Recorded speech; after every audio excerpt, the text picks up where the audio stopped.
Hi, everybody, and welcome to Yellow Ropes Forever, the NXT Rundown. Because I decided I say Yellow Ropes Forever all the time, right? I've heard it quite a bit. Kind of all the time. And we are here on Inside the Ropes, the Inside the Ropes podcast network, which makes us sound super important because we are. Of course we are. We are like the most important of the important. It's we kind of great. We set a new bar for importance. For importance, exactly. I think so. I and agree. This being, in the words of Kenny McIntosh, not my words, the words of Kenny McIntosh, the flagship show of the Inside the Ropes YouTube channel. That's right. That's right. Yes. I figured going with the ropes theme and the fact that Kenny calls everything a rundown, like everything ever, always, all the time. And I figured I'm moving to YouTube, and I know I kind of did that a little while ago, but I started calling... Whatever. The point is that I basically decided to rename my show, but it's still kind of like Yellow Ropes Forever : the NXT Rundown, so that people can ease into the transition. It's like how when I got married, I didn't get rid of Wesseldike. I just was like, I'm going to tack on Rhinestone at the end, because why not be Sondra Ruth Wesseldike Rhinestone? That was all a very lengthy way to say hello and welcome to the show this week. And I am back. I apologize for missing some weeks again. I know that it's been me missing some time lately a lot, and I feel really bad about that. I do, and I want to apologize. Scheduling has not worked out the past couple weeks. In September, I got sick, and I think I explained that on a main show that never actually got posted, but I got sick with some asthma and couldn't talk and whatnot, and then this month has just been kind of crazy, and with scheduling and time zones of people that I was trying to record with, and various real-life events getting in the way of podcasting. Like, real life, so lame, right? Like, why can't I just podcast, and why can't that just be my life? But it can't be because, we here at ITR headquarters do not have the funds or luxury jets to sustain that lifestyle. So, I don't know, whatever. Basically, I'm sorry that I was away, and I'm really glad that you're all listening. I'm not here by myself, as you can hear in the background, just giggling at my rambling.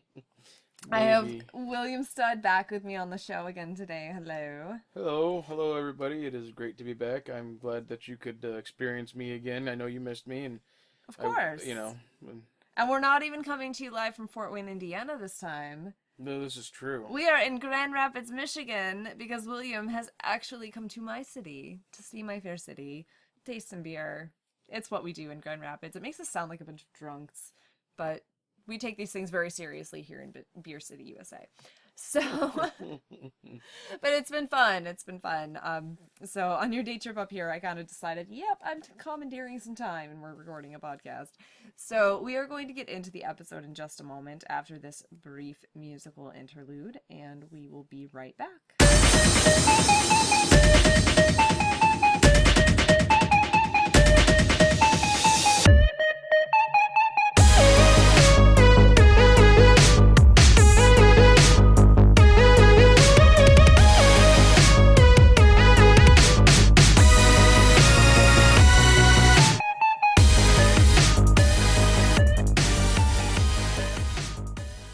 And we're back, and we're going to get into the episode.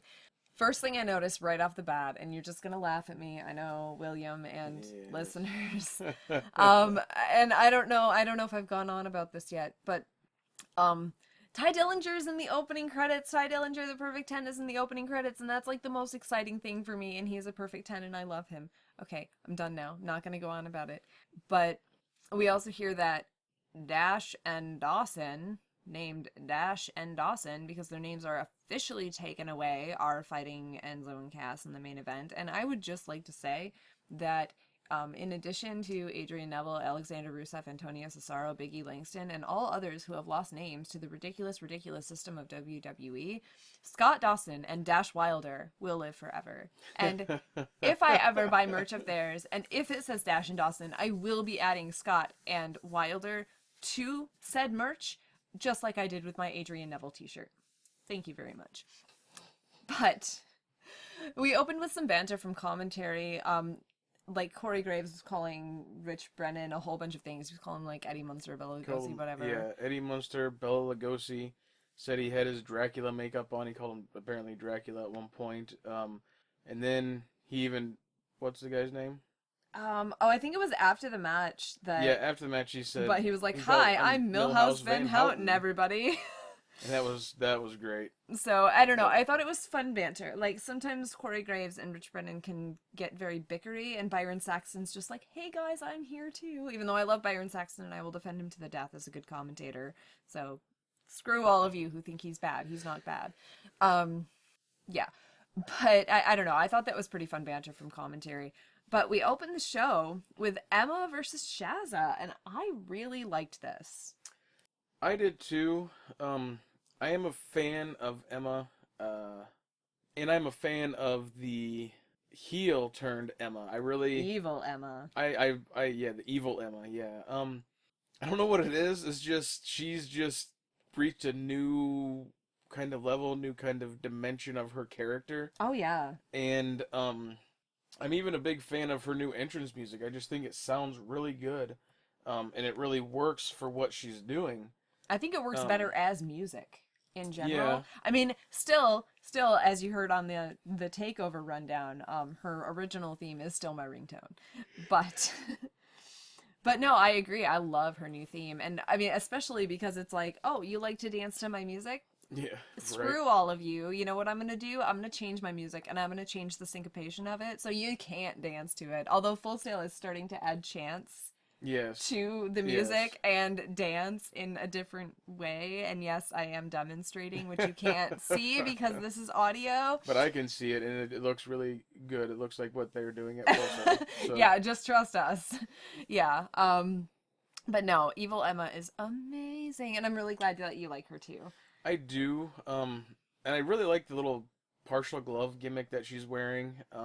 We were really big on the gloves the first time she wore them. We recorded together. Yes, and I liked them then. I like them now. This being inside the ropes, we need to do some fashion commentary, which is not normally William's thing, but he has a thing for the gloves, so I'm going with it. She rocks them, and it.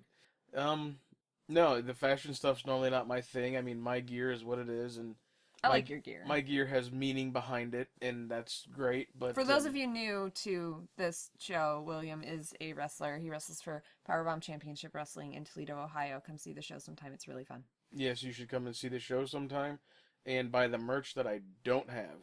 Yeah, he doesn't have any more. I think Mr. Sondra got his last T-shirt. Well, I still have 8x10s and trading cards and lanyards, but nobody wants to pay for those, so... I have a lanyard. You do have a lanyard. But, I use it daily. I digress. Anyways. We digress. Yes, I just wanted to say, you know, in case people didn't listen to previous episodes, right. Talking about your gear, exactly. you do have wrestling gear. You don't just dress up and, you know, take pictures like you're in wrestling gear, like maybe I do sometimes. No, I actually, my wrestling you gear actually wear is gear and then wrestle. Yes. But no, I like Emma. I like her new gear. I like the gloves, and her wrestling has. I mean, it was good before, but it's kind of even the way she wrestles now is different than she did when she was a baby. And very. She really, she pulls it off very well. I mean, it just works so well for the evil gimmick, and I'm a fan. So good job on that. Please keep it up, and I look forward to seeing more of the awesomeness. Yeah, I agree entirely, which is not a surprise to anyone, because I've been in love with Emma since forever. But no, Evil Emma, as much as I love Emma, Bubble Emma, Ditzy Emma, Klutzy Emma, backstage interview with Renee Young Emma, where she won't let Renee have her bubble gun because they're her bubbles, not Renee's bubbles. Evil Emma is, like you say, at a totally different level. She's amazing, and I mean, her Vixen gear has always looked super hot on her, let's not lie. But there's a new aggression to her, I think. And she's really stepped it up. And I think that babyface Emma had a tendency, definitely had a tendency of, you know, she did the Emmamite sandwich. She did, you know, the monkey flip thing to the mat to set up the Emmamite sandwich, whatever. Like, she always did the same thing. Are you talking about the crossbody into the bottom rope? Yes. Okay, I didn't know what that was called. So sorry, the Emmamite sandwich. It used to be called the Emma sandwich, and then they changed it to Emmamite because Australia. Well then, that's apparently a thing, and Yeah. we'll just go with that, all right? That's a thing. But it was like Emma Might Sandwich, Dilemma, which I haven't seen her do the Dilemma in a while, which is surprising because that's a heel move. I just... The Dilemma is the tarantula. Okay. Do you know what that is? Are you talking about which tarantula? Which version are you When talking she hangs upside down in the ropes and she like has someone's arms behind them and they're in the ropes. Yeah. Yeah, that's the Dilemma. Like Tajiri's... Yeah, Tajiri's. Tajiri's version of Yeah, this. yeah, Okay. yeah, that's what it is. Okay, I'm with you then. Yeah. So she basically uses Tajiri's move and Muda's move and a crossbody in the corner. He's doing a thumbs up and also yawning because it's really late at night. But Sorry, it seems like I'm totally fine. it seems like an Ascent thing, though. You're not like screw her for using those guys' moves. No, They're kind of good people to well, learn from. everything in wrestling is stolen from somebody else. Yes. Mr. Stud. Well, I did not. I know you choose didn't. that name. It was given to me. But I did steal my finish from Wildcat Chris Harris. It's pretty great, though. A few other people have done it. Chris Harris did it to the left. I do it to the right, so I'm original. It's totally different. It is totally different. It's just like the difference between the Scorpion Deathlock and the Sharpshooter.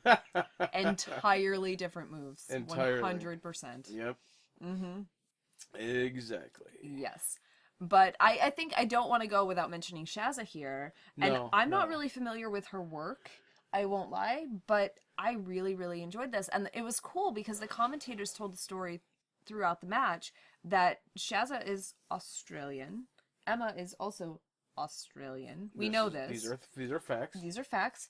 And the crowd chanted Aussie, Aussie, Aussie, oi, oi, oi, instead of just Emma, Emma, Emma, oi, oi, oi. So they were respecting both competitors. They got into a little bit of the Emma, Emma version too. I mean, that's been a thing at Full Sail for a long time. I mean, they got a little bit of that, but they did do both, the other one a lot as well, and... They kind of seemed like, we're just glad this match is happening. Right. I really enjoyed the match. I mean, Emma was pretty... violent, aggressive. It was, in a good way. It was good. Emma really showed what she's capable of, and she threw a beating to Shazza, which she should. She should. That was the point of the match. It was, and big props to Shazza for getting a Fed match. A WWE match. Hey, I'm a professional wrestler. I can say Fed match. I'm just laughing because I'm afraid I'm going to start saying it at one of these times, and I will feel dumb. Yeah, you're fine. So, a lot of... I start doing that, it's not because I've become even more of a super Marquette. It's his fault. I blame William. You're not a mark. Okay. Apparently I'm not a mark. She's not a mark. But I am in a good way because I still love wrestling. Well, and I still want to be drawn in by it. We're all marks. All wrestlers are marks. Yeah. You wouldn't have gotten into wrestling if you're not a mark. Right. Unless you're one of those, just a super athlete in college or former professional athlete of a different sport. The super athlete. The Bulgarian brute, Alexander Rusev. I didn't know that he ripped that off, sorry. So that's how Lana used to introduce him in NXT. Sorry. So, yeah, we're all marks. I think we all should be. Well, frankly. I really liked Emma versus Shazza. Like, I'm not going to talk about every single match this much, but it wasn't long. It wasn't. It was a typical quick opening match, just a quick shorty, and. But kind of a great opening match to get the crowd going. It was. The crowd really good. The crowd was into it. I don't know which segment of the taping this was, because I don't actually pay attention to taping schedules, so I don't know if this was like the first thing in this taping, or I don't think it was. I think it was. No, it couldn't have been because Nia Jax debuted in the taping and then she was on this show later. We'll get to that, but we're talking about a happy thing right now. But I think it was a good thing to get the crowd kind of restarted because NXT tapings get long. They're it's 4 hours of television that they're taping, and the crowd has to sit there for like 4 hours. Yeah, but it's 4 hours of solid wrestling. It'd be different if it was 4 hours of butt-grade crap. Yes. Thankfully, it's not that because the Tag Team Classic is over. I'm sorry. That was mean. That was But also, I'm glad that they were the way honoring, I feel about the tag team classic. glad they were honoring Dusty Rhodes, but it was just not I just wish they could have done anything a else good to honor thing. Dusty Rhodes. Me too. Like, I'm sorry. I know a lot of people really loved that. I didn't. I'm really glad it's over. I'm glad that we got to see Emma versus Shazza. My favorite spot in the match was definitely, and I do want to talk about this because this has to do with kind of a women's wrestling thing, and apparently that's my deal here at Inside the Ropes. I'm apparently like the women's wrestling crusader or whatever. I sound a lot more condescending when I say that than I mean to. But I've I've been a big fan of women's wrestling, and part of it is because, yeah, I don't want to be that girl that's like, I like women's wrestling because I'm a woman, but I kind of am, right? Because I like when women are represented in positive ways. I think that's important. I think that I appreciate that. So it is odd for me to watch this match the second time we watched it, and I remembered really liking the bit where Emma was doing like basically a hair mare, hair snap mare to Shazza, and then she holds Shazza up, she stands on her hair basically, Right. and Shazza's bridging. Right. And I loved it, and it totally worked. And as I was watching it tonight with you, Mm-hmm. I was like, wait, those are hair spots, and I'm kind of popping for hair spots. Like, what's going on? Because in Divas wrestling for so long, it was all just hair mares, extension pulling. Ha ha, I pulled out your hair, and that's hilarious, right? But in this match, and I think it's really telling of the culture that we've created in NXT and that we are trying to create in WWE, and I still don't think it's beyond hope. I think it's just going to take a long time. I think it takes time to recondition an audience. It took years with NXT. I mean, since 2012, we've been having this show, and it's been a very slow process, and I don't think that we can expect a revolution overnight. I digress. But the culture in NXT is no longer divas matches, quote unquote. No. They're not wrestling diva style. They're wrestling style. And so when Emma does things like attack Shazza by using her hair and by standing on her hair. Now, I can tell you from personal experience, from personal experience before you got your head shaved, standing on hair hurts. It hurts a lot. You always have to bring that up. Getting my head sorry. shaved.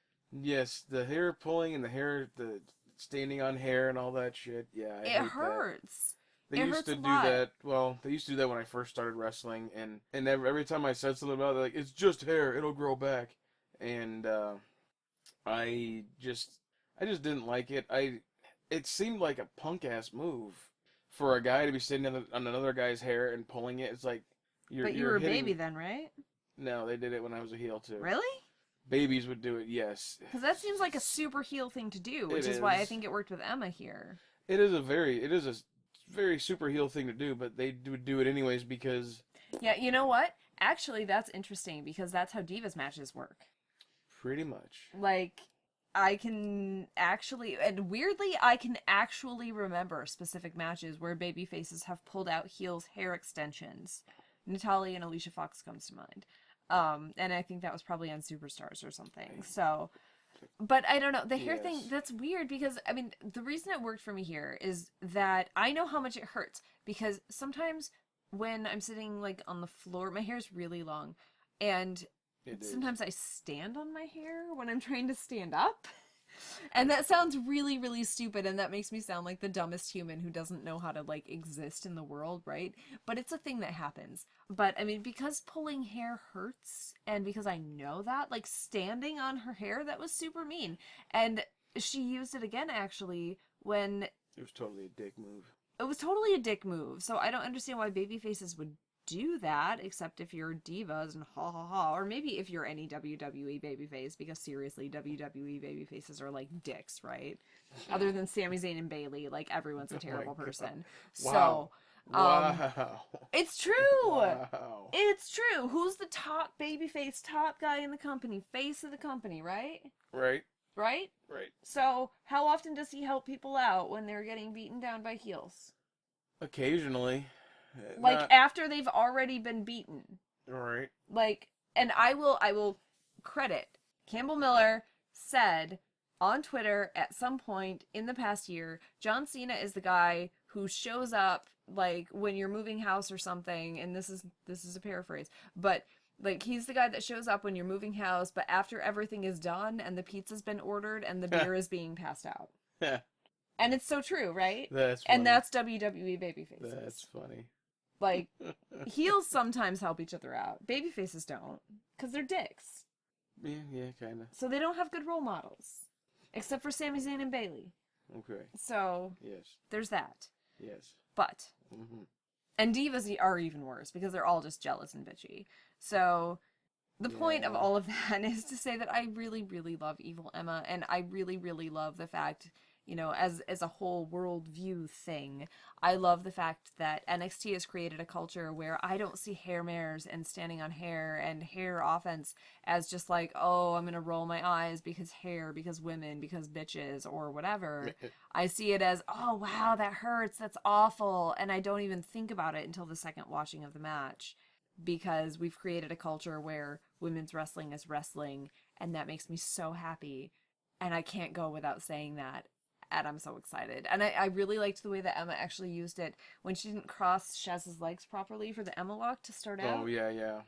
Because she was going for the Emma lock, like she hit the Emma sandwich or whatever, and then she went for the Emma lock, and I don't know what happened exactly, but she didn't cross Shazza's legs properly. Yeah, I think she just didn't get the legs seated properly behind hers. It just didn't get, and so it just didn't get locked in, so Shazza did what she should have and was fighting back. Yeah, she was trying to get out of it and not just lying there being like, no, put your we'll finish talk on about me. that later. Yeah. So, she fought back, and that's when Emma's like, bish, and Emma grabbed her hair, and she did the thing, and she's done it before where she's actually grabbed someone's hair and used that to bridge into the Emma lock. Like, she brings them up to her instead of her completely bridging down. But she never did that as a babyface. That was only after she became evil. But, ouch. I know. Dick move, right? Exactly. I was going to say that. Dick move. Dick move. And... Fucking dick move? Yeah, so she acted like she was going for that, but she didn't have Shazza's legs locked properly. So she just kind of, like, lifted Shazza up, bridged Shazza up. Shazza. That's a really hard name to say over and over, honestly. But she, lifted her up, bridged her up, but then she just kind of stomped on her back. Just like, no, screw you. I'm going to do this properly, and I'm just going to make sure that you're even more hurt when I get this locked in, and then you're going to die. I really liked that, what she did. I thought it was very interesting. I mean, and it was such a quick boom move, but it really worked. It was a detail thing. It was like, oh, you're fighting back, screw you, boom. And okay, now I'm going to finish locking this in and make you tap because I hate you. And it lended authenticity to what they were doing, I thought. Everything in this match, I think, seemed like something you would do if you were in a fight. Yes, I would agree. And except for the Emmamite sandwich. You're not going to crossbody someone on the bottom rope. The Emmamite sandwich has always been fairly dumb. But it's one of those things. That's totally cool. Which... do what you gotta do. Because wrestling. Right. Basically. I'm willing to forgive. Not everybody can do the freight train like I do. And granted, if Emma tried to do the freight train like I do, she probably... well, maybe she might be effective. Depending on the opponent. She doesn't... yeah, depending on the opponent. She doesn't weigh as much as I do, so... No, she does not. We saw some footage of James Storm beating Danny Burch with the 8-second ride, which we both think is the dumbest name in the world. It at all. I am not familiar with James Storm and TNA because I am not familiar with TNA. I have seen one episode in its entirety and like some other stuff also. I've seen the Aces and Eights funeral. I've seen various clips. The funeral was actually kind of funny, but I only had the context of listening to Robert and Kenny talk about Aces and Eights for a year. I didn't actually watch any of Aces and Eights, so it made me laugh. I've only seen a little bit of TNA, basically, is the point of all that. And most of it involves EC3 and Rockstar Spud, I'm not gonna lie. So... James Storm has not been so much on my radar. I remember one of the first times I tried to tune into TNA, and it was like a James Storm vignette, and he was like in a barn or something. And I was like, I want to watch wrestling. So, James Storm, cowboy. 8-second ride. 8-second ride. Like I said, he was in a barn when I saw TNA. one time, and it was like this character vignette. I don't know. The first thing when James Storm came on screen tonight, Mr. Sondra was in the room with us watching the episode, and the first thing he said was, "Sorry about your damn hat." And I thought, yeah, that kind of sums it up a little bit. I mean, I know that a lot of people are really excited about James Storm being in NXT, and we saw him last week, and he beat Danny Burch, and, you know, of course Danny Burch was going to get beaten, but, like, I freaking love Danny Burch, so of course I love Danny Burch, right? Like, I was the one cheering for Scott Dawson against Samoa Joe. I'm that person, right? But James Storm is talking to Tom Phillips, and I came to the sad realization that James Storm being a cowboy and being in NXT, if it's not a short-lived thing, which it doesn't have to be, because I know that he is well-respected and he is, you know, a veteran and people love him and people were really excited about this. And when I read that James Storm was coming to NXT, it was like, huh, holy shit, James Storm, even though I don't really know anything about him. Apparently he wears a hat. That's neat. So I came to the realization that we are never, ever, ever, ever, ever going to get Wesley Blake back as a real-life cowboy. I've been hoping so badly that maybe someday he'll cowboy up again. And he'll convince Buddy Murphy, like, you're from Australia, put on a hat. We can be cowboys again. This is before my NXT time. I'm yeah, sorry. way I have before your nothing NXT to really time. add to this because this is just I don't me know. waxing nostalgic for jobber gimmicks. Cool. To which I became attached. And no problem. You know how I am. I do, but I just have nothing to add because I don't know this. So because barely anyone knows this at all. I will just sit here and nod and look pretty. Of course you will. That's what you do. So, but James Storm basically quotes his song that he's, you know, a moonshine sipping, Johnny Cash listening, and I actually do know that song fairly well, but I can't remember the words right now. But he quotes it to basically be like, I am a redneck in country, and also it's October, and he mentions that breast cancer was maybe gonna kill his mom, but didn't, so that was good. And I mean that legitimately, that's good. Like, I'm really glad that she came through it. And then he said, sorry about your damn luck, and Mr. Sondra responded, sorry about your lack of a marketable catchphrase. So, I apologize for people who are really excited about James Storm. I just don't really get it yet, but I mean, he's had one match, and it was against Danny Burch, who I love, and if he sticks around, I'm willing to give him a chance, but that's cool. We got a Finn Balor mini-doc thing kind of after that, like a mini-documentary, and I would go through it, except we've seen it before, because before his match with Kevin Owens at Beast in the East, we saw a 3-part Finn Balor documentary series, which was then released on the network as, you know, a full, like, half-hour documentary thing. Right. And this was a lot of the same footage, and also I don't know why we're going back into Finn Balor's wrestling history when I get that they want this match with Apollo Crews, which I think is next week. Is that right? Yeah, if I'm not mistaken. It's next week. I'm yeah. fairly certain it's next week, which, so, you know, cool. I like that they're building it up. I like that it's being a big deal because Apollo Crews won the Battle Royal, but I would prefer an actual story, frankly, to learning about his childhood again, or his wrestling again, or even, I mean, I love seeing Becky Lynch tearfully saying, you know, everything I have is because of Fergal. I love that, but I loved it last time, and I still love it, but I still remember it also because it wasn't very long ago, and if we could maybe give him a story in wrestling? That's the problem, is I don't think they really, well, it's a baby match, which is gonna right, be, which is what I said, like, and I think they're having it's hard to give a story to someone who wins a battle royal, so that's why they're gonna be, I mean, it's not hard, but it's hard when the people aren't wrestling every week to, you know, to give a story to that, because, and they haven't developed a serious, personal issue, like right. JR would say, because he uses comma slices, like, all the time, but go on.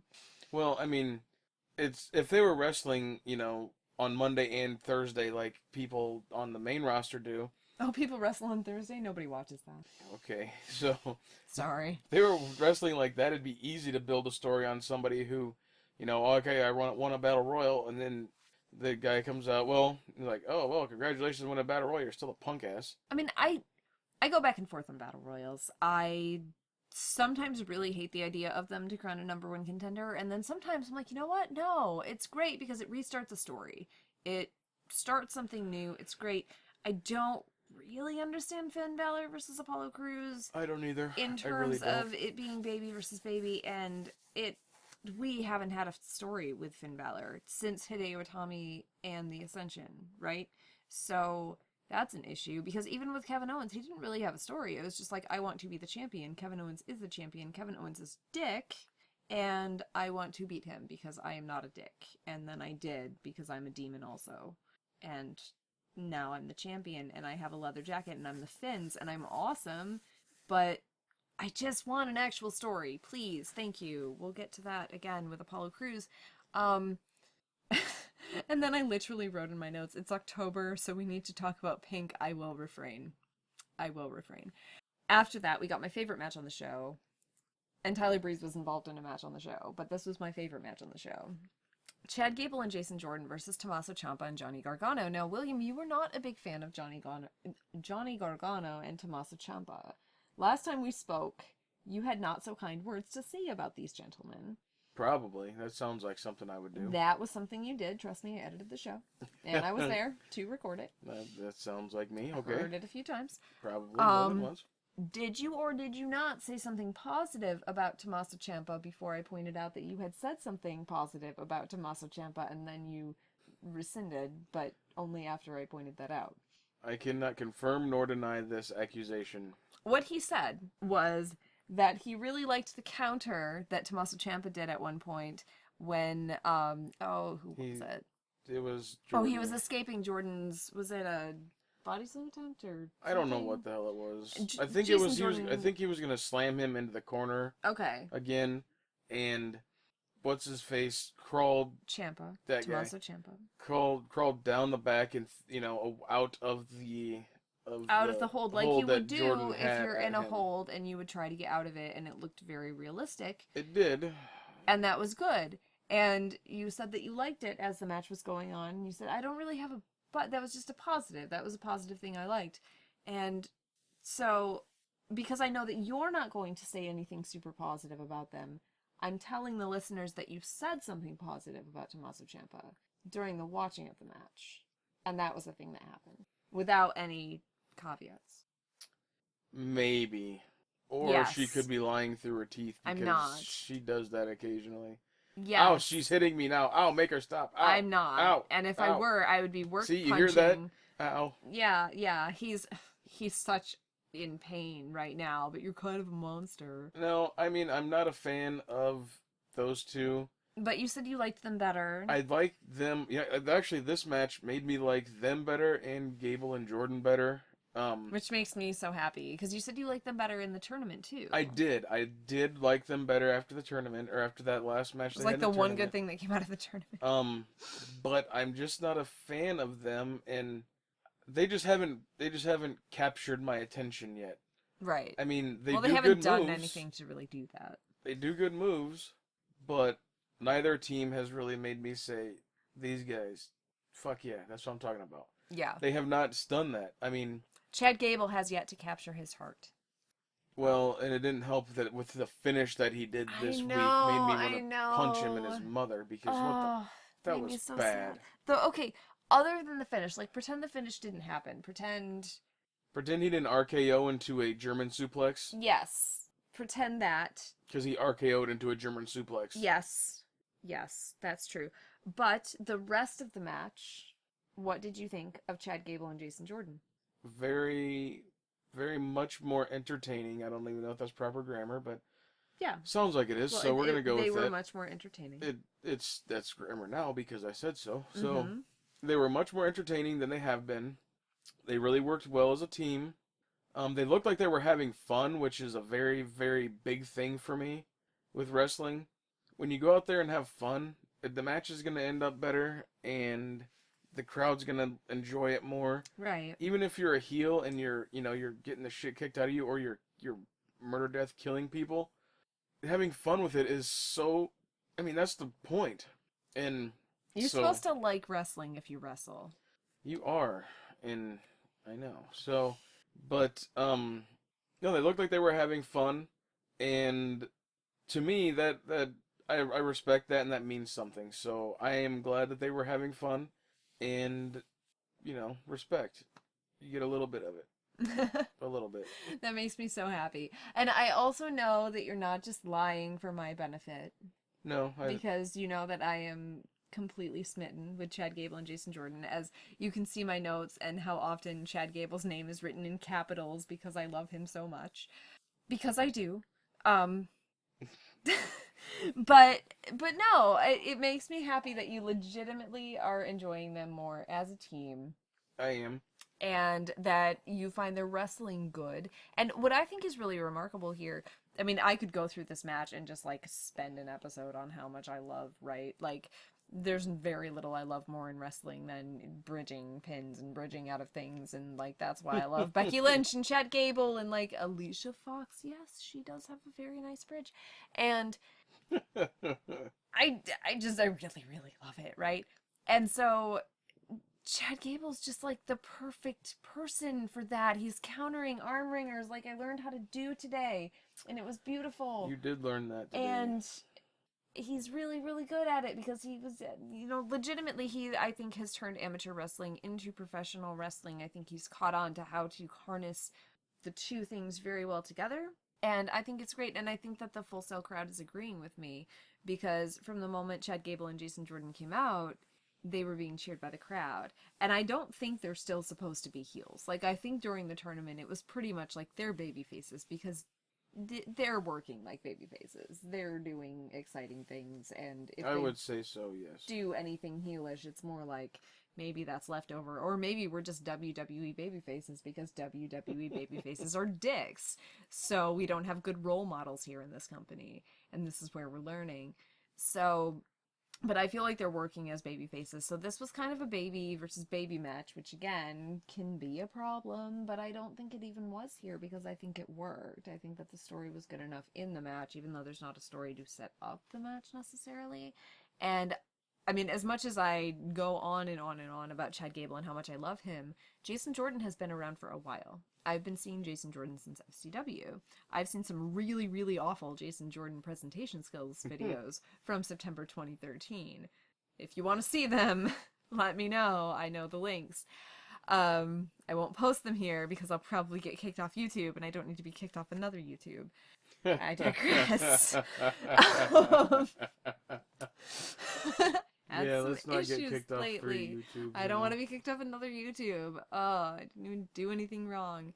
No. But I do need to give props to Jason Jordan here too. I know that sometimes you say his facials aren't quite there, like quite selling as well as he could be, but he's figuring it out though. He is. In terms of the strokes of wrestling, I feel like he's figuring it out pretty well. He waits for the tag on the corner, or in the corner rather. He the crowd wants Jason Jordan in, which is very telling because Chad Gable has been over since his debut against Tyler Breeze. People have seen him on live events because people forget sometimes these people have been wrestling on live events in Florida and around that general area for a while, unless they're people like Gargano and Ciampa and people who just kind of come in and then get put in main events.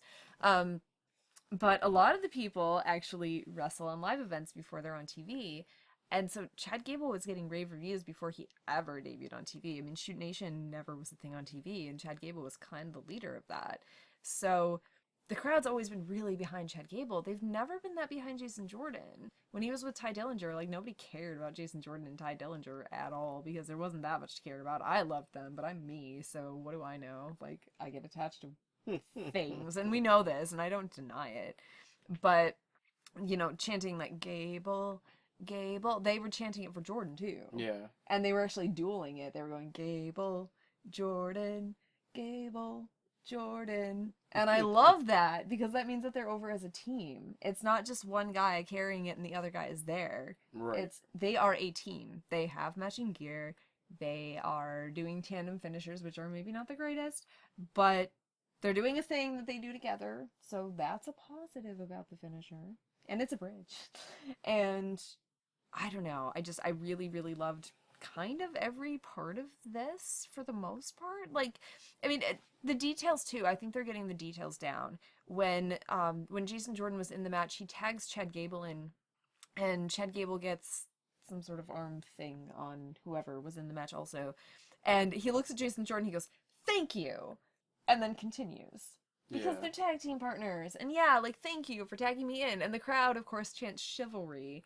And I had just a momentary aside where I thought, oh, vaudevillains, look what you started with the chivalry chant, with, all of your chivalrous manners, and look what you started and how overshadowed you've become by these amazing amateur wrestlers. And it makes me a little sad because I love the vaudevillains, but also I want Chad Gable and Jason Jordan to win the World of Tag Teams. So I'm very conflicted. Very conflicted. But the crowd was even chanting, "We want Jordan" for the hot tag at the end. And that's telling because of how over Chad Gable has been and how over Jason Jordan has not been in the past. They actually Yeah. really wanted him in the match. And I Yeah. think he did well when he came in. His drop kicks are very beautiful. I'm trying to remember his drop kicks. I really don't remember them He at the jumps moment. very high and gets both legs up very well. He is a good athlete. I give him that. The thing, we're going back to what you said about when I said, that his facials aren't there. You can tell when he's thinking about what he's supposed to be doing, and that's what. But a lot of people probably don't even notice that. I notice it because I'm a wrestler and I used to do that. Yeah. And You have a lot more experience than he does, too. yeah. Anyways. Well, no, you do. I know. But That's just true. But so I mean he'll get there, but it's just one of those things, I picked it up. I'm sure the Fed has picked it up, and the trainers at NXT have picked it up, and That's blah. probably why he's in NXT. Right. And yeah. So anyways, So he's working on it. yeah. I mean I don't know. It's not something that I really pick up much. I mean, like when I watch it with you, I pick it up more. When I point stuff out. When all you the point time. stuff out, like, because Yeah. there are certain things I'm not gonna know because I'm not a wrestler. But which is why it's good having you on the show. Because Well, I'm glad that I'm on the show. So. but after the match, which Chad Gable and Jason Jordan win against indie stars extraordinaire, and that just made me really, really happy. Devin Taylor, poor Devin Taylor.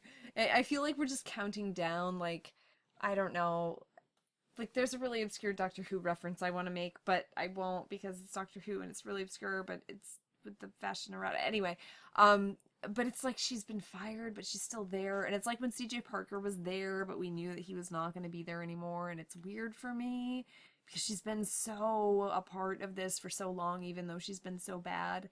But she interviews Bayley, and the main point of it is, like, what is Alexa Bliss saying to you? Because Alexa Bliss has, challenged Bayley for the title, and basically came out with her boys, and was like, so, Bayley, I'm gonna take your title, because I'm Alexa Bliss, and I'm a bitch now. Which I loved, by the way. But Bayley just she stays true to herself. Everything I say about Bayley sounds so cheesy, right? It sounds like the cheesy, inspirational, like, happy stuff that I love, that I love to hate. But I love it. But with Bayley, I mean, that's really what's going on, but it's genuine. And with her, it works because if it's not genuine, she sells it like crazy. So, but no, I mean, you say that stuff about Bayley, and it's legit. I mean, and or at least that's how it seems to everybody. At least us, and. I've not heard counterexamples, except for people that are like huge Sasha Banks fans in the audience who will boo Bayley because they love Sasha so much and they wear her glasses even though they're middle-aged men. That is hilarious. It really is. I shouldn't knock it too much because I totally appreciate people buying Bayley merch, and the I'm a Hugger shirt is kind of weird. I do own it now, but I don't really wear it except like probably to wrestling events. So well, I like Bayley, and I really like what they're doing with her, and I really think that what she is doing will actually, let me put it this way, if they continue what she's doing now on the main roster, I really think that can greatly improve the Divas division. And I think she's kind of the key in a way. Like she's the one who could actually change things. Everyone wants Sasha Banks to actually change things, but Bayley is so special that Bayley makes it hard to not want to root for her. Yeah. And I mean, that's a good thing. I mean, she takes all objectivity out the window. I mean, for me, but also for seemingly everyone else. I mean, I get, it's funny because I get Twitter messages and I get Facebook messages from people telling me after, Bailey versus Sasha, I am bawling my eyes out. These are not people that just cry. Like, talking your standard wrestling fans here, like your standard men in their 30s who are messaging me and being like, I am totally reduced to tears right now because of this woman who has just wrestled a match. And, like, I expect me, because I get so invested in, like everything that I love, because I'm the hugest dork about everything that I love. But the fact that she's having that effect on everybody, like she's having that effect on the world of wrestling, that's huge. Yes, it is. And it's huge, and I'm really enjoying watching it and experiencing it, and I just hope that when they bring up the main roster, like I said before, that they continue doing it the right way, and because I would really, really hate to see all the hard work that she's put into this be for naught, because they're going to go in the complete opposite direction when they bring her to the main roster. Bailey cannot become jealous. She cannot. Absolutely not. When she becomes on the main roster. Like, that would be the way to kill her. And they can't do that, because it would break my heart. Yes, let's not have that. So, but I mean, I think they know what they have. I would hope so. With Bailey. Because the way that they're treating her, and the way that they're even promoting her on the main roster, even though she's not even there, but they show footage of Sasha and Bailey. They mention Bailey. They talk about Bailey, the women's champion. They didn't talk about Sasha, the women's champion, nearly as much, and even when Sasha was on the main roster, she didn't wear the belt. Right. Which pissed me off a lot. Right, and I know it did. Like, a lot, because you would get messages from me every week going, "Where's your belt, Sasha?" Right. But I think they know what they have. I hope they know what they have. I do too, because and I hope that they know that should dismiss. That's not something they should dismiss. She makes people believe in her, and she makes people believe in wrestling. And that sounds really hyperbolic, and I know that I want to say, like, everything's the best or everything's the worst, but like, that's actually genuine. And I'm the one who is all Little Miss demotivation and cynicism, and I just love her. So, you know this. No, I know. You know, I mean, one of my favorite phrases, every cloud has a silver lining, but lightning kills hundreds of people each year who are trying to find it. And yet, I am inspired by Bailey, genuinely. And I think that's important. So, the fact that she's remained true to herself, and that she says Alexis, and she started, changing her ways and hanging out with the boys, she's changed, but Bailey hasn't changed. And, Bailey's not, like, the most eloquent, I would say. No. She doesn't come across as, like, I'm charismatic and I'm speaking and I'm, I'm gonna give an impassioned she speaks like a person. And I think that's important, too. And I just wanted to mention it. Someone who does not speak like a person, however, Eva Marie is still in Paris. God, what the hell? Can they just fire her or make her dye her hair back to brown so she looks like a human again? We both agree that she looked hotter as a brunette. Very, very much so. Yeah. So Eva Marie is in front of the Moulin Rouge today, and I know that's super intentional and rouge and all red everything, and I am very against slut-shaming, so I am not going to make all of the references that are going through my head, but just Eva Marie in front of the Moulin Rouge, missing the audience, and she'll be coming back soon, and that's a thing. So, someone else who has bright red hair, but not as bright as Eva Marie's, even though it usually is, or was. I haven't been watching that much ICW lately. Kaylee Ray! Kaylee Ray was on NXT. Kaylee Ray was absolutely on NXT, and I just started doing a lot of hand gestures, and, like, jumping up and down, basically, as we're sitting here, and William's laughing at me a whole lot, but Kaylee Ray was on fucking NXT! And I know you don't know who she is, but it's really, really, really, really, really exciting if you have Scottish wrestling pride. So, which I do, said the girl from Michigan. But I was really excited to see Kaylee Ray here, even if she had to face Nia Jax.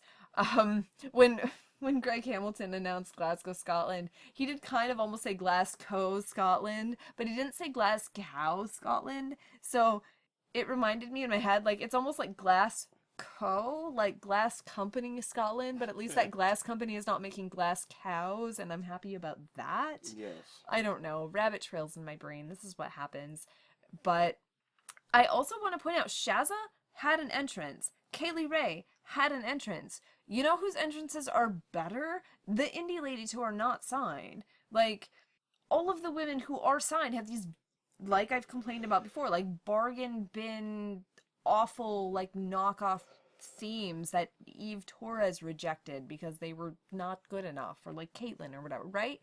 Kaylee Ray, generic instrumental theme. Shazza, generic instrumental theme. She's not sexy or hot or boys or dances. She's just like a poppy video game tune. Upbeat type of music. Upbeat type of music because they're a baby face and they're that's what they need. There. Yes. Which is great, I think. And Kaylee Ray, same thing. Like, upbeat, it's what I call Justin Gabriel music, right? Like, Justin Gabriel's music was always like do do do do do do, and it was never anything, but it was happy. And then he would do a 450 splash, and that was cool. He was alright. And PJ Black working for Jeff Wrestling now, good for him. I think he's very talented. But it's my example of like the music that doesn't necessarily like say something about you, but it's kind of good, and it's not all about how you're gonna bed men or tell them that they can't fuck you because they want to, but you're gonna say no because you're too hot or something. Like, that's basically what all of the diva music says, and it's annoying. But so Kaylee Ray was there, and the crowd was chanting Kaylee Ray, Kaylee Ray, and that made me really happy.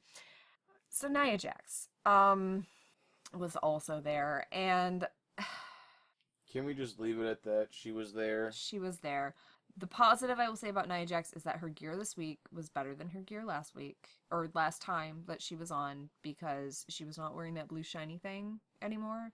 She was wearing kind of like, she and Natalia went to the Dominatrix store together and bought some gear, and I don't know, she wasn't involved in the episode of Total Divas, but maybe she was like right off screen, because I think Tamina was there, so that would make sense, because they're all, cousins in kayfabe. So it was better. It was better. It was more like, I'm dominant and da-da-da-da. And I think she was getting the smiling under control a little bit in the matches. Or in the match. I think that she was trying to look a little more mean. I don't know. Mr. Sondra was like, so she's China 2.0? And I was like, no, she's The Rock's cousin. That's all they call her, is The Rock's cousin, which bothers me. Like, don't promote her as just The Rock's cousin, right? Like, promote her as a wrestler. So she's basically The Rock's cousin, China 2.0. And that's what they want her to be. Or they want her to be the next Awesome Kong. And unfortunately, she's not there yet. Now, she might get better. She could. She very well could be. But at this point, I consider her the Braun Strowman of NXT. And we don't really need one. I mean, maybe we do. I support all types of women being in the division because I like that we have a monster woman in the division, but we already kind of have Dana Brooke being the monster strong person, and she's better at it. We also have someone with like an evil smile who's, dead behind the eyes, or like, no, her smile means she's gonna murder, death, kill you, but Asuka's doing that way better.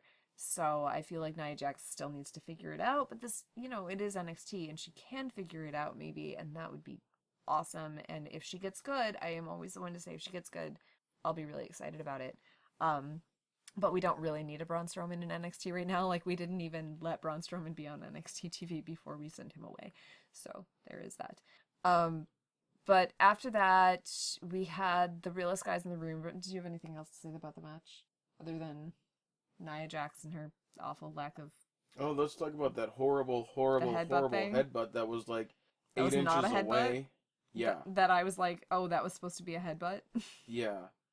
And then, the thing that bugged me even more than the headbutt thing was when Kaylee Ray was doing the missile dropkick.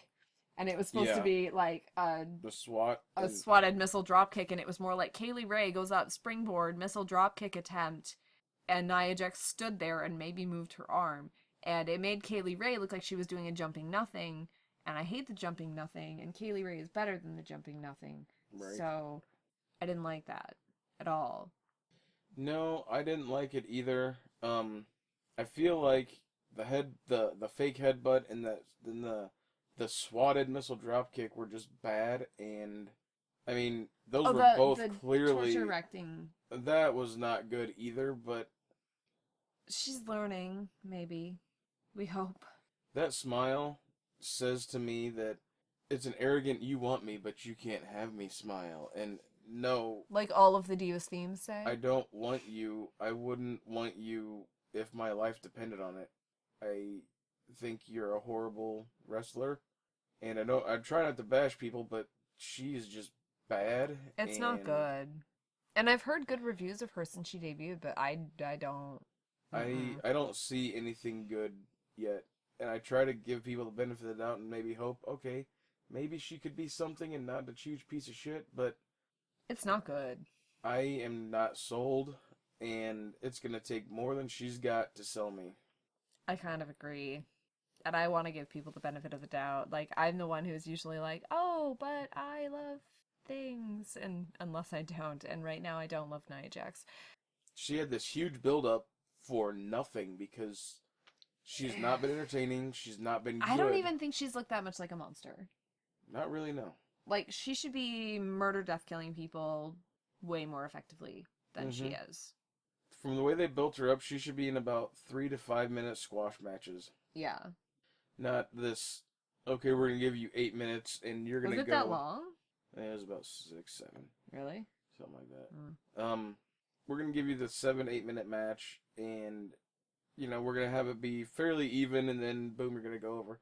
No, she needs to be squashing people because they want her to be this big monster thing, and it's like, you're not succeeding at being a monster, you're kind of horrible at life, and you should just stop trying to be a monster. And I mean, they are putting her with women who know how to jump into her bear hug.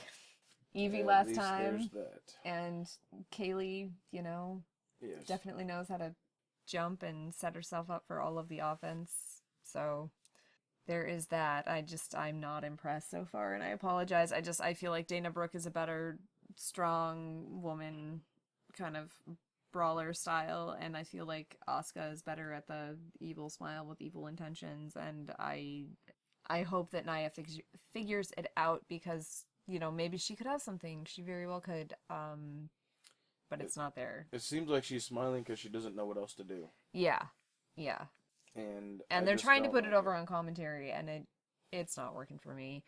But after that, we were supposed to get the realest guys in the room versus the mechanics, but wait! The mechanics come out and don't even let Enzo and Cass do their intro, which was fine with me.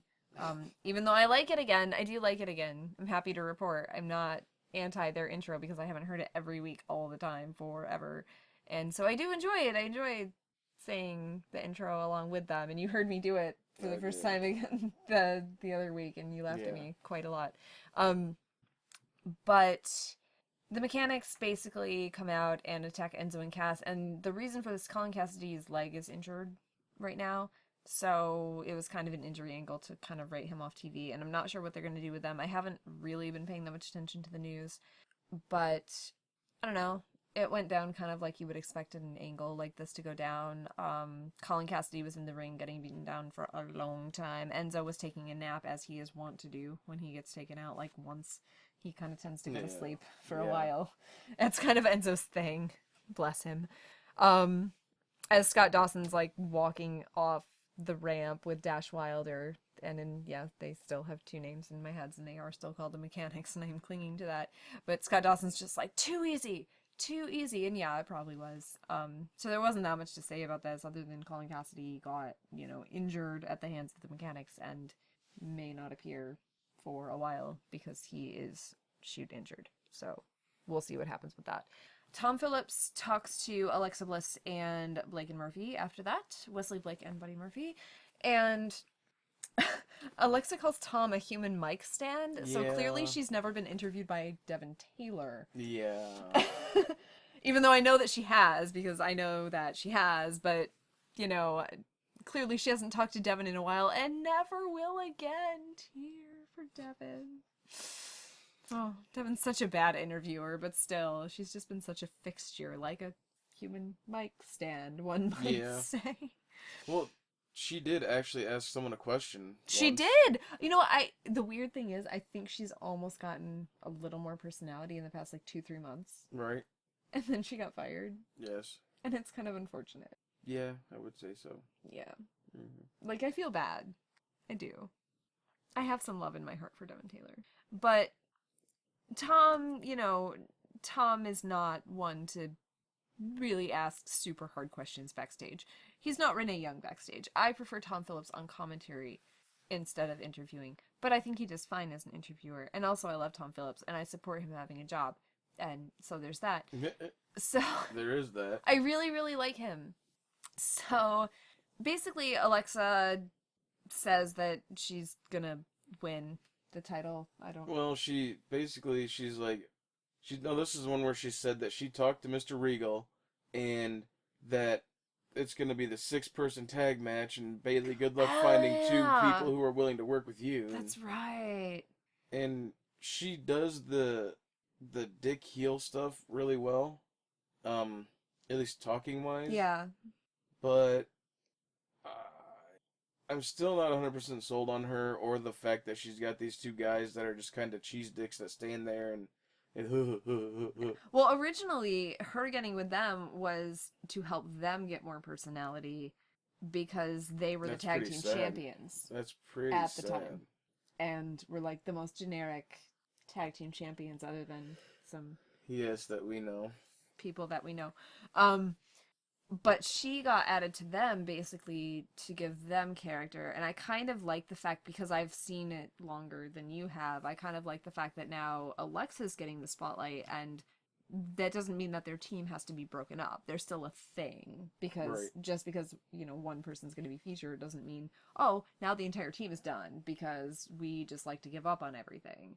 And now they're supporting Alexa.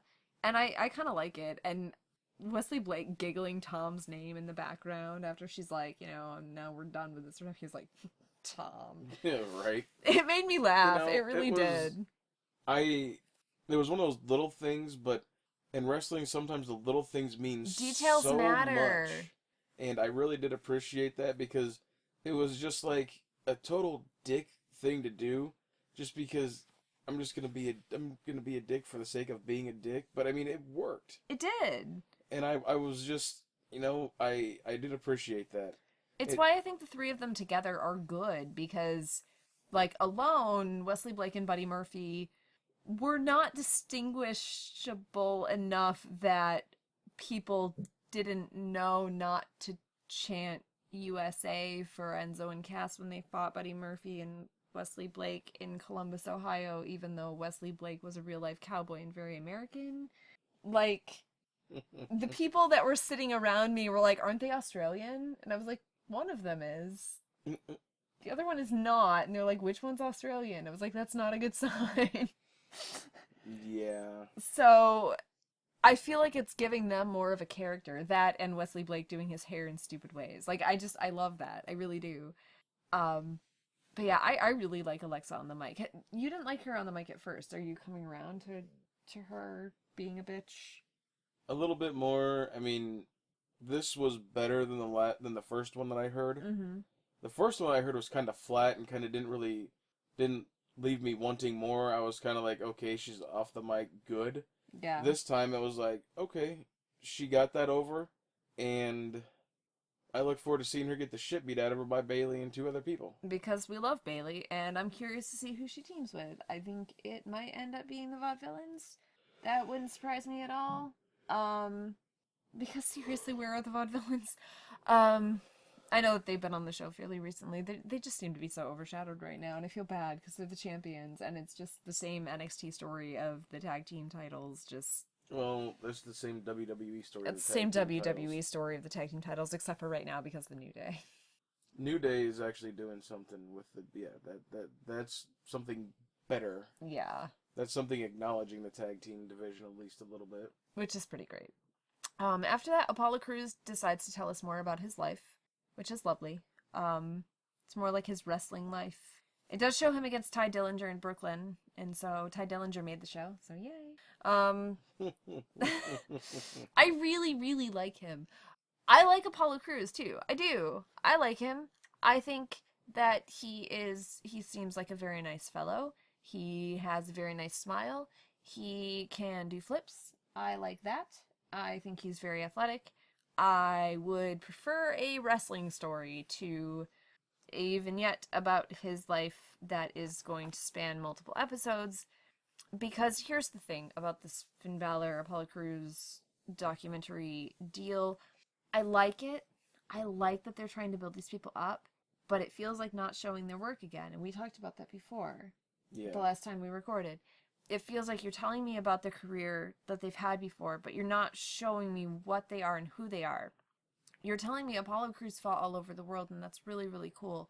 I don't feel like it should take this long to tell me that.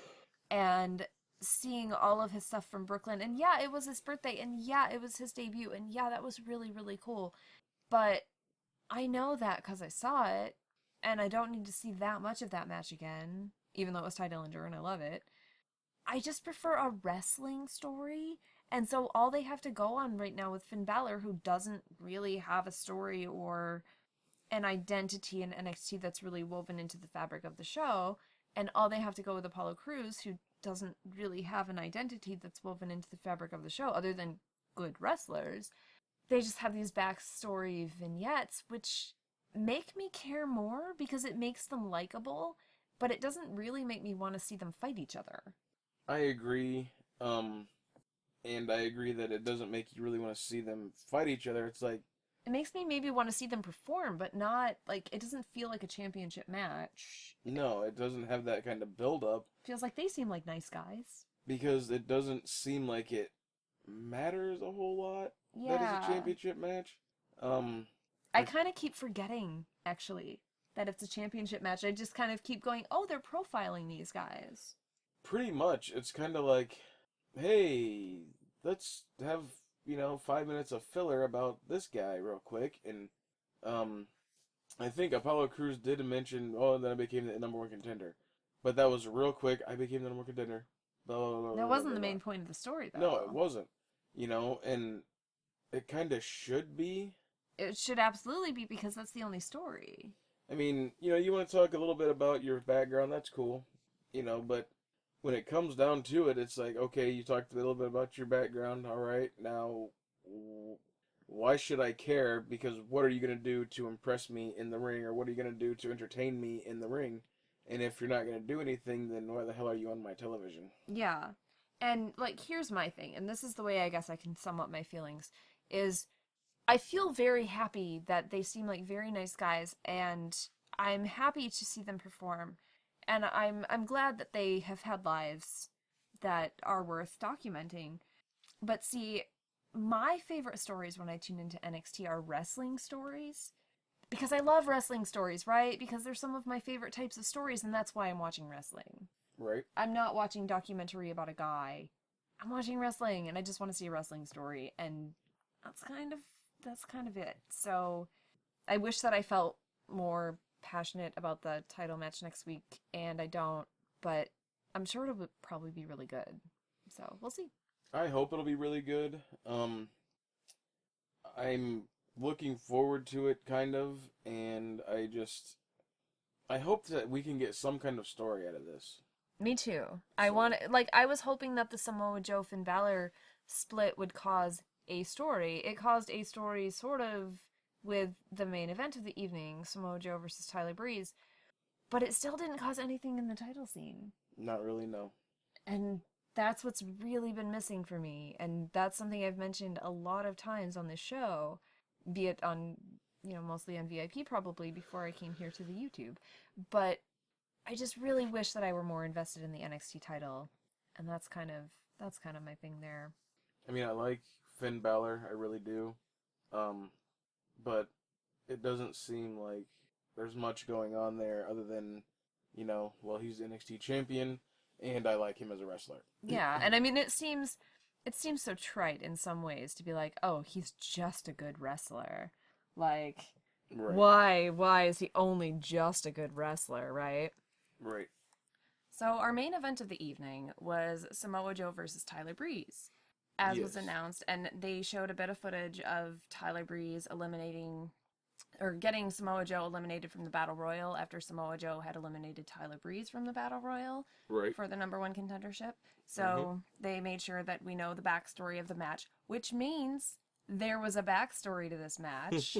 Which is always good. I mean, I know we've talked about this many times before, And when there's something to a match, story-wise, it just seems to be more, I guess, entertaining, more enjoyable. I feel like it gives motivation. It makes us care, first of all, because we're like, Right. hey, this has a consequence, and this guy did this thing to this guy, and Mm-hmm. so I want to see where that goes.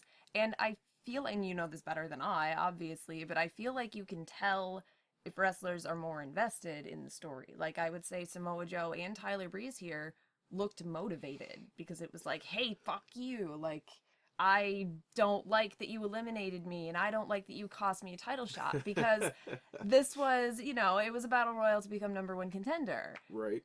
And so instead of smiling Apollo Crews, we could have had Tyler Breeze be number one contender, or Samoa Joe be number one contender.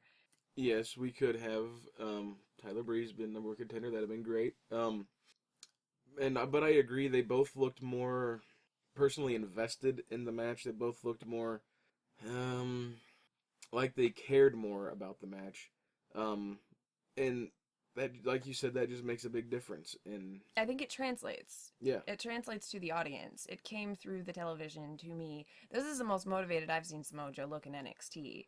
And, I've said I'm not very familiar with his work, in TNA, in Ring of Honor. I've only seen select clips.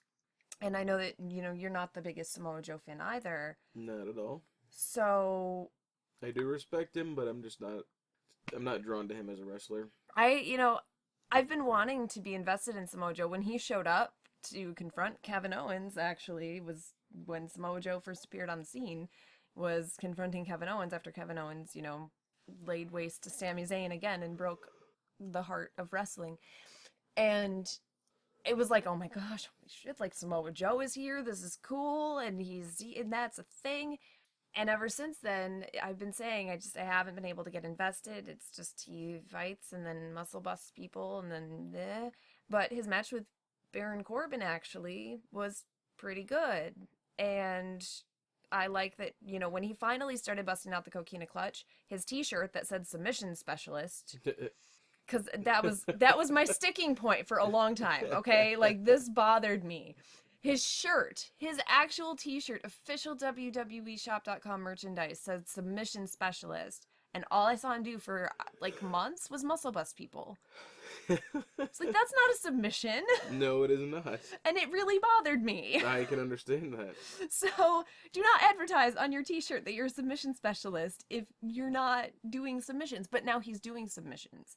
And I like it better. And I like seeing him motivated, and I liked seeing him have, something behind the match. And also, we know that Tyler Breeze has debuted on the main roster. They showed that, actually, also. They did show that. They showed a little clip of that, and that was interesting. It was interesting. I love Tyler Breeze so much, and this main roster debut has been a little hard for me. It's always hard to let my kids go. First of all, we know this. Some of them need to go, it's okay. The Summer Rae thing, and I love Summer Rae, and I love Tyler Breeze, and them together could work, and it just makes me nervous because, Summer Rae was with Fandango. Summer Rae was with Adam Rose. Summer Rae was with Alexander Rusev, which was really awesome. Hot Summer and Ruru were, amazing. And Coldfish Lana can just stay away, even though I know they're engaged. Whatever. I just worry. But I need to remind myself what I always say. No, don't worry about the future for this. Enjoy it as it's happening. See where it goes. Right.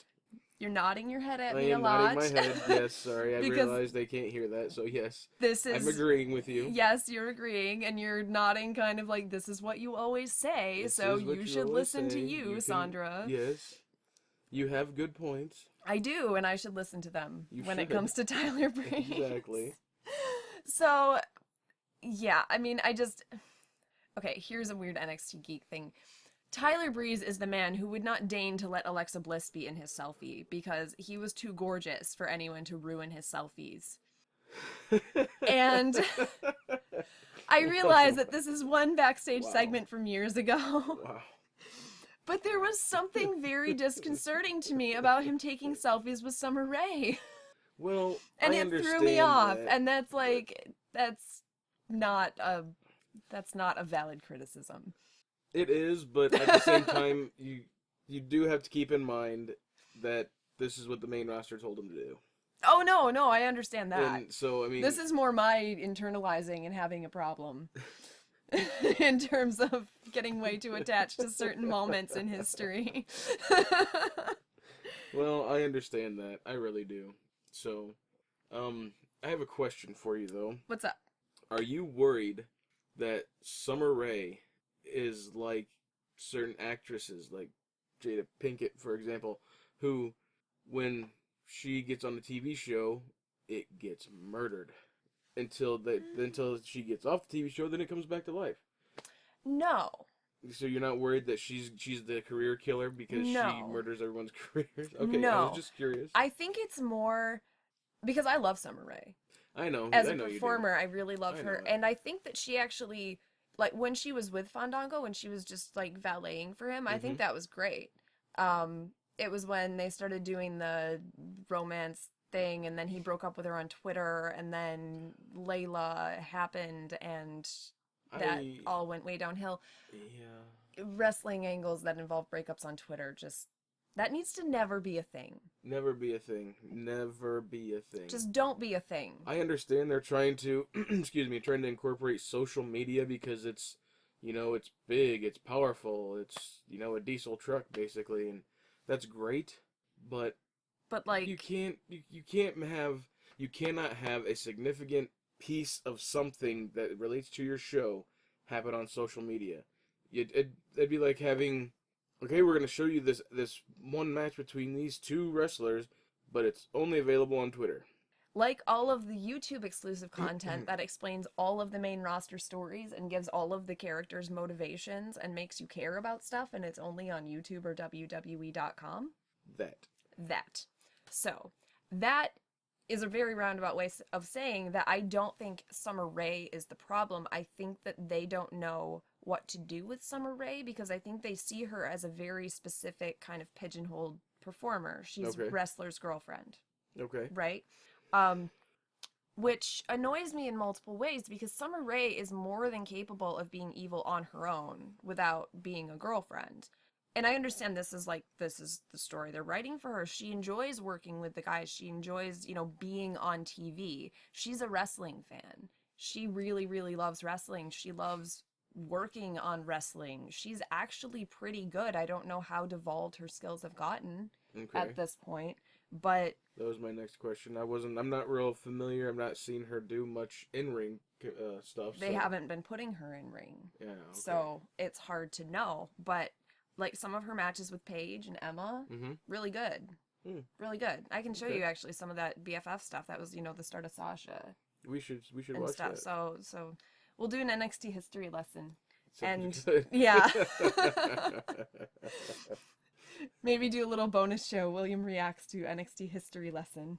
That could be fun. That could be fun. I think we should do that. We should do that. That's a plan. That is it's a plan. recorded on audio, so it's recorded and it can't be edited out because that's not a thing. That's totally not No. But I'm not going to edit it out. Right, you're not gonna edit this out because this is gonna happen. It's gonna happen and it's gonna be really fun.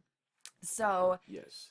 But yeah, all that to say, Tyler Breeze is with Summer Rae on the main roster, and if they can turn this into something good, I think that in terms of being with someone, Tyler is one of the best people for Summer Rae to be with, actually. I think it's going to be good for Summer Rae. I think the debut went well, objectively. Right. For me, I was like, oh, this, and oh, Tyler, you're maybe trying a little too, but I love you, and you missed Sultan of Selfies, or he missed one of them. I think he said King of Cuteville. I don't know if he said Sultan of Selfies or Definition of Delish. He might have missed Definition of Delish. That could have been it, and that's one of my favorites. But, it's okay. Sorry. It's okay. He doesn't have to say all of his names every time. It's okay. But I think objectively the debut went well, and I liked the interplay between Summer Rae and Tyler Breeze. I realized that we're going to get back to Tyler Breeze and Samoa Joe. But I haven't gotten a chance to talk about the debut, and it's very important to me, clearly. Yes. And I liked the way that they played off each other, and he got a good reaction from the crowd. Yeah. And they were chanting Breeze is gorgeous. They were chanting NXT, which I still do love hearing NXT chants on the main roster because it's like, hey, Vince, look at that thing that everyone loves. Maybe there's a reason everyone loves that thing, and maybe you should look at that and don't put all of your story stuff on YouTube. Or if you put it on YouTube, put it on NXT the next week, like they do, right? Yeah. Because they have the fallout from NXT every week, and then what they do is they play that fallout the next week on NXT so that you know that it happened. Right. Like Dana Brooke forgetting about Asuka and thinking that she beat her and everything. Yeah, right. On the main roster, that would never, like, that video would have never been shown. No, and that was a good video, and it should be shown. It should be shown. So I thought it was hilarious. Yeah, and even though I'm not a big Asuka fan at this point. At this point, but you just don't like smiling. That's your problem, is that anyone who smiles, you're like, nope. When they smile to get over, it bothers me because they're not doing anything. They're standing there, they're smiling because I don't know what else to do. I think she's doing more than smiling, though. I think she's wrestling pretty awesomely. But I'm not a huge fan of kick-based offense. That's true. You don't like that much, and I love it. So that's is a difference. That's true. That is probably why we disagree on certain people. But that's okay because we agree on other stuff, and not everybody has to like the same thing in wrestling, because then it would just be boring. Right. Like, not everybody can be you. Like, this is true. Nobody else can be me. Nobody else can be you, because that's just not the way things work. No. So, but yeah, I mean, hearing the NXT chants, and I think what I was going to say before I distracted myself was that Summer Rae and Tyler Breeze work well together already. They have good chemistry, but I liked the way that they were talking, and then when the crowd chanted Breeze is gorgeous, she goes, "Listen to them, baby, they're saying you're gorgeous." And I thought that was so great. So great. So all of my, worries and scared, like, letting my Tyler go, I was like, okay, this could work. And I think as I'm talking it through in this here therapy session, which is what this has become for me in this moment, I think it might be okay.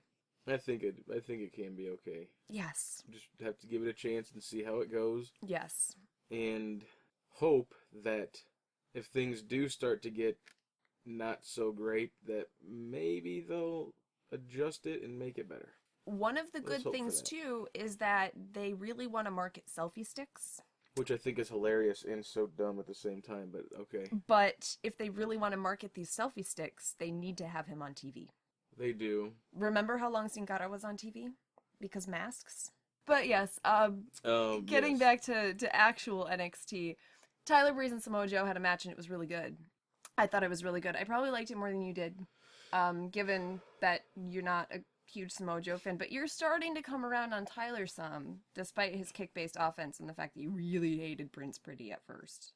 Right, but see, the reason I'm coming around and enjoying Tyler Breeze more is because the things I've seen him do, when I've seen him, when I've been watching and watched him fix something because of an opponent. Yeah. When he had to adjust because his opponent was not up to par, and he adjusted, made the match look good still, and to me, he earned my respect as a wrestler by doing that. I may not love the Prince Pretty gimmick, but he earned my respect as a wrestler because that's something that only good wrestlers it proves his skill level. Can do or will do. Yes, it proves his skill level. I mean, and he can work with pretty much anyone. And I don't know if I should say this because I know you're not gonna like it, but I know. I really feel that Tyler Breeze is kind of a Shawn Michaels-esque wrestler, and which he is. I think that's good. I mean, he's a Shawn Michaels-esque wrestler from ground up. I mean, from his wrestling style to even his gimmick. Yeah. The Heartbreak Kid. Well, okay, here's Prince Pretty. That's very similar, except for Shawn Michaels never cared about getting hit in the face. Yeah, but Tyler overcame that and No, proved no, that I he was wasn't. badass. I wasn't trying to. I had to clear my throat. I wasn't actually trying to stop on that. No, I know. Yes. I'm just Yes. making the point. And I understand. I understand that was the gimmick at first. Don't hit me in the face. Okay. Yeah, and it was the starting point, and that was when NXT characters kind of had a thing, and that was kind of what started getting them over, right? Like, it was a very character-based time in 2013. So Emma had an arms thing. Yeah. That was literally it, right? Like, Right. she literally did a dance. She Yes. was the girl who likes to dance but cannot dance very well. That's what did I say to you yesterday? The way to get over in wrestling, raise your arm or Yes, something. raise like, your arms. give the audience some way to, move their arms with you, like Richard Parliament style or whatever. So basically, it's the sing along, but instead of sing along, it's Arms along? yes, mimic movement, Yeah. mimicking along. I don't know. And then also being able to get chants like, not the face, not the face. And, like, that's how people start, and I kind of like it. You take your baby wrestler with the new thing, and it's one thing, and you can connect to them, which Right. is what's lacking with a lot of the people being brought in right now, right? Like Samoa Joe in this match looked motivated because he was finally given a story and a thing or whatever, but all I was given as someone who isn't familiar with Samoa Joe's work was he is Samoa Joe, and also false advertising of being a submission specialist without doing submissions for a long time. These are facts. So when NXT was in its, child days or whatever, I think it was easier to get attached to characters. I mean, when Alexa Bliss came out and was blowing glitter at us, it was like, oh my gosh, someone who's blowing glitter at us, this is the best thing, right? Because these are the best things to me. See, These are not things that are the best things to you. no. You are not the same kind of wrestling fan as I am, obviously, because very few people are. There are some of us, Calvin Barry, Daniel Morris, Steve others, like, we have solidarity, and I love it. And like I said, that's okay.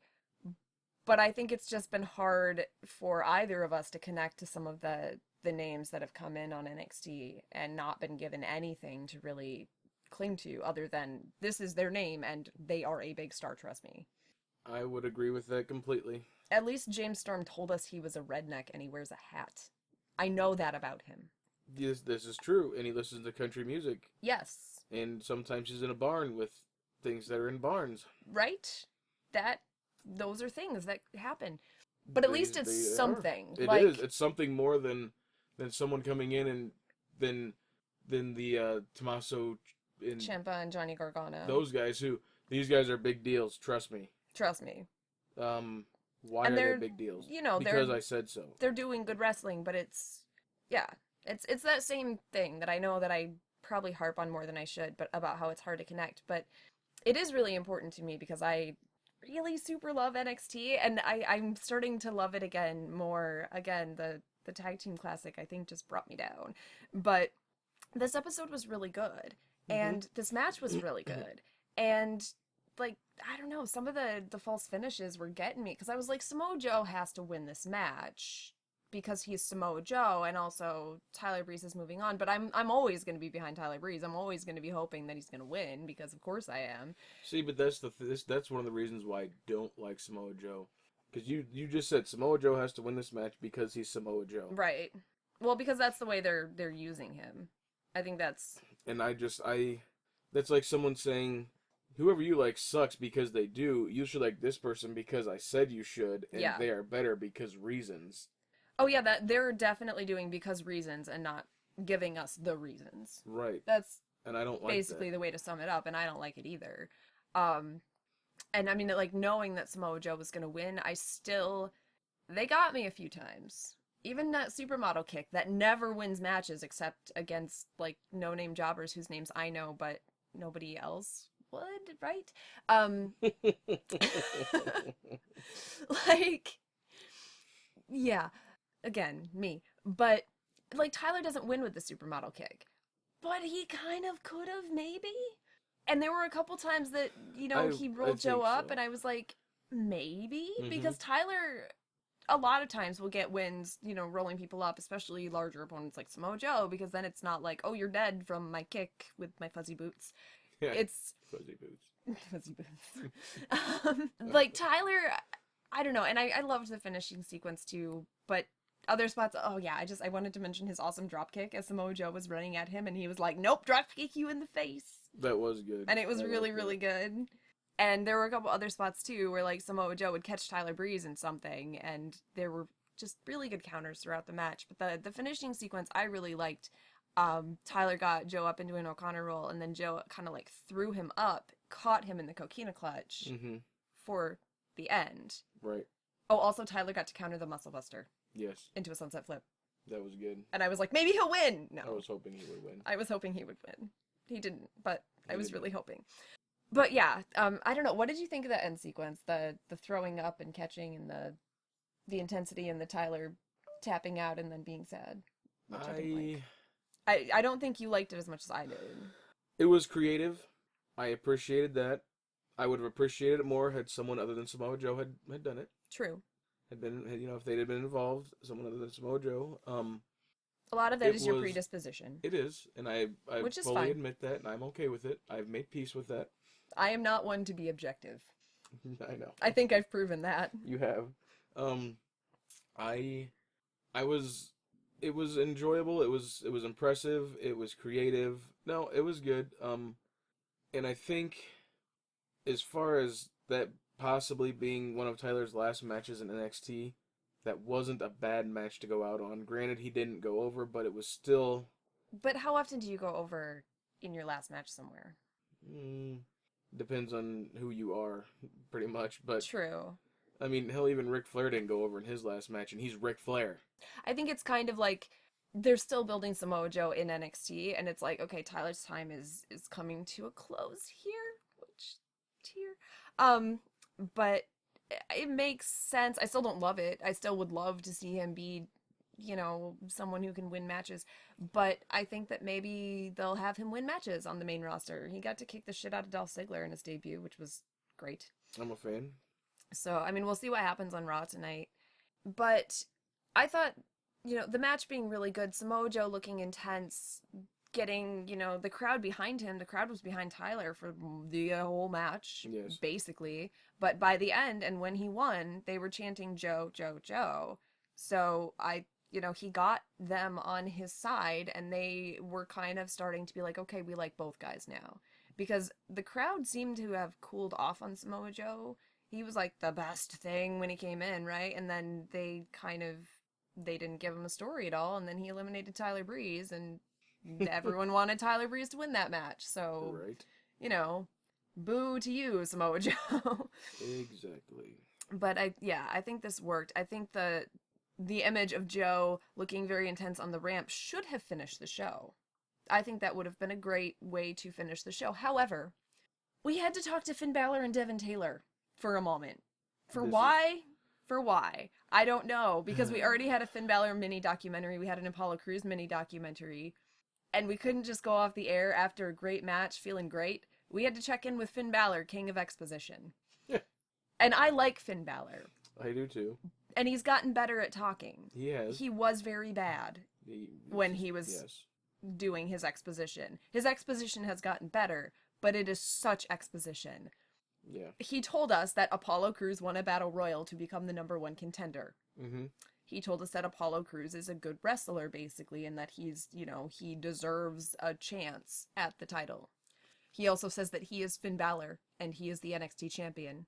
And Apollo Crews will be NXT champion someday, but it won't be next week. Right. And then the show was done. Right. And why? I don't know. That's like the promos at the beginning of SmackDown that don't tell you anything. Right. That's what this was. A much shorter version of that. But that's what this was. And I just don't really get it. I feel like they're just trying to put Finn Balor as champion on the television as often as possible and remind me that he's Finn Balor, because they're not actually giving him a story that has to do with wrestling. Right. And I've already harped on that enough. But I would like to see them have a story for wrestling. Again, Finn Balor. It's wrestling. Yeah. Give me a wrestling story. Wrestling. Mm-hmm. That's your job. It is your job, and Love Sondra. should be a fairly easy one to do, being that that is your primary goal in life.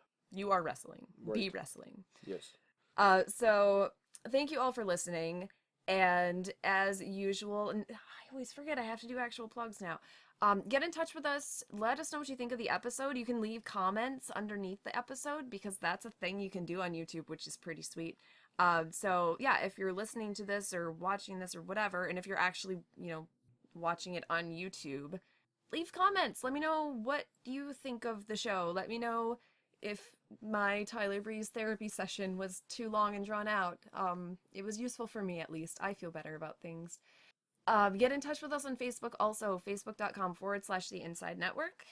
If you don't like our page already, you should, and then you can join in the conversation on our page. We're always, posting stuff and talking about random things about wrestling, because that's kind of what we do. And you can listen to the main show. Links there are always on Facebook. You can check out our website, insidetheropes.co.uk. I am on Twitter at SondraRuthRW. You are on Twitter at WilliamStud1. This is true. And if you're in the Ohio, Toledo area, Powerbomb Championship Wrestling, they have a show actually this coming weekend. Two shows, Two shows, a Saturday show and a Sunday show. Saturday shows at 6 o'clock. Doors open at 5. Bell time is 6. Yep. And on Sunday, doors open at 4. Bell time is 5. It's at the Believe Center, which...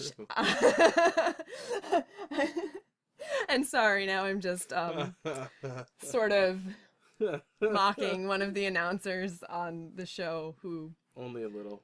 Who says these things every single interview. Love you, Boomer. But yeah, I'll post links about the show also, because if there is anyone in that general area, I know we have a lot of UK listeners. You're not going to be coming to Ohio, but if there is anyone in that general area, you could. We would be happy to see you. I would give you a high five after my match. A high five from William Studd. Maybe. It's not a promise. You would have to have earned it. Right. Okay, maybe I'd give you a high five. Yeah, I think that would be warranted. But yeah, I don't think I'm forgetting anything else. Any closing words for the people? No, I was just really glad to be here again, and I really hope you guys are enjoying the show. And it's fun to have you. It's fun to be had, so. That's what Sonny said. Oh, and ouch. Okay, everybody, I will talk to you next week. Bye. Bye.